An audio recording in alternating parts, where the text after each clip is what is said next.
Hello guys, good afternoon. Welcome to my YouTube channel. I just want to show you my Trek Domane with the gravel bike setup. Okay, pakita ko sa inyo. My purpose, that's why I made it a road bike, gravel bike. Kasi mas komportable ako kahit nasa road ako na ang aking drop bar ay flare, which is commonly for gravel bike. Makikita nyo. Hindi siya pantay dito, flare siya. So mas komportable para sa akin kaya ginanyan ko siya. Then ang purpose ko naman sa aking tire, hindi siya yung pang road bike na slick at saka manipis. Ito makikita nyo, this is 38C na Pana Racer 700C. Makikita nyo sa kanya, ayan, may knob siya maliit. Laban siya sa off-road. Kaya sa trail, pwede yan. Okay? Kaya, tapos ang ginawa ko, nilagay kong I put the group set of 105. Kasi nga, mas gusto ko mag road. Kung meron man trail, sobrang konti lang. Kaya ang setup ng aking group set is 105 straight yan. 105 na 12 speed na Di2. Yan, makikita nyo. 105 siya na Di2. Yan, 12 speed na. Ngayon, ginawa ko puro carbon para magaang. Kasi nga mag-road ako. So, carbon hand trim with the hand hubs.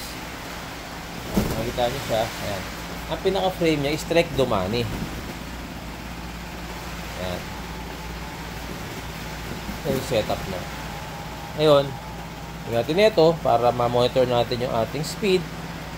Yung maganda kay IGP Sport, meron na rin siya navigation, heart rate, ma-check nyo na rin. Basta meron lang kayong heart rate band.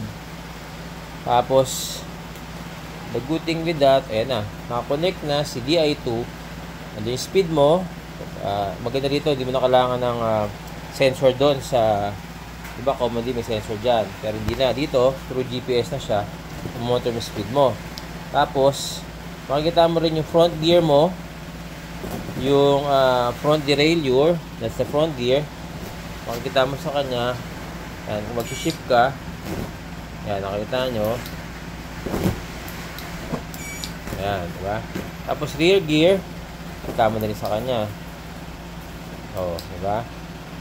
Naka-connect na siya through Bluetooth. Tapos naglagay na din ako ng headlight na kasi sa gabi minsan ang hirap mag-travel. So talagang yung ating nilagay is 1500 na lumens. Kaya solid yan, brother. Yung gaano kaliwanag yan. Ano naman, diba? Kaliwanag talaga. Tapos meron din siyang blinker para if ever na gusto mo mag-blinker, pwede rin yan. Diba? So, safe ka dyan. Tapos, try natin to. Ayan. Tapos, naglagay ako ng taillight para sa gabi. Siyempre, kahit sa umaga, dinalawa ko na para sumablay man, mas safe tayo. Ayan. Yun, diba? Actually, yung Rock Brothers, ano yan nung bumili ako ng Rock Brothers na what's that? Na wait. Na headlight, yung flashlight, may free siya na taillight. Kaya ayun, mga kabro. Diba? Yan, so sa mga nag-iisip na mag-setup ng road bike na gravel drop bar siya, gravel tire siya, carbon na siya. So, yan ang forma niya. Komportable ka talaga. So, kahit na sa road ka, may konting off-road, laban. Okay?